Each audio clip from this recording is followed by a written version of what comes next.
Thomas కోరుతున్నాం.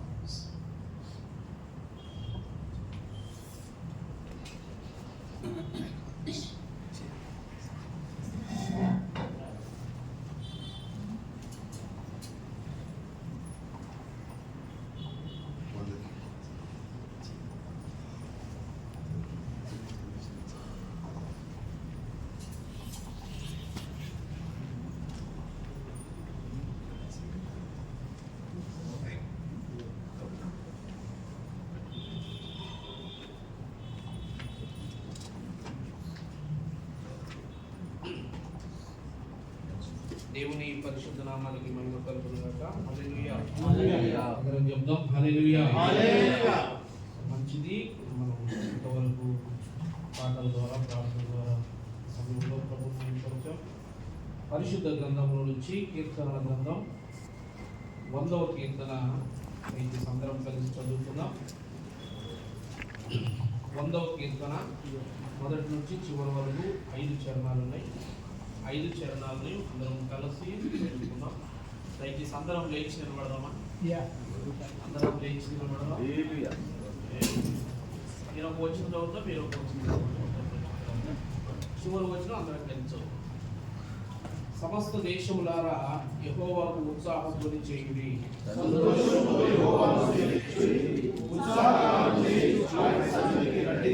యెహోవాయే దేవుడని తెలుసుకొనుడి.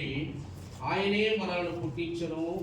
మనము ఆయన వారము, మనము ఆయన ప్రజలము, ఆయన మేపు గొర్రెలము.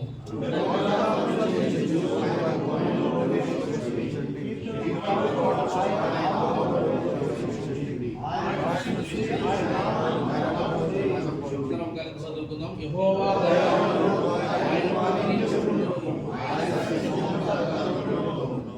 దేవుని నామానికి మహిమ కలుగును గాక.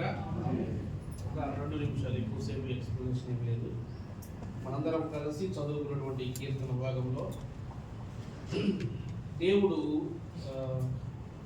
స్తుత్యార్పణ కీర్తన అక్కడ ఏమని రాసిందంటే పైన స్తుత్యార్పణ కీర్తన అని రాశాడు. చూడండి, ఆయన సత్యము తరతరములు ఉండే సత్యం అంట. కొంతమంది సత్యం కొన్ని రోజులు ఉంటుంది, కొన్ని రోజులు ఉండదు. ఎక్కడైనా సరే మనుషుల్లో కానీ కొన్ని సమాజంలో కానీ ఎక్కడైనా సరే. కానీ దేవుని సత్యం అంట అది తరతరములకు ఎల్లప్పుడూ ఉంటుంది. అందుకే మీరు ఏం చేయాలంటున్నారంటే, చూడండి, సమస్త దేశములారా యెహోవాకు ఉత్సాహధ్వని చేయండి, సంతోషముతో ఆయనను సేవించాలి. ఎట్లా సేవించాలా?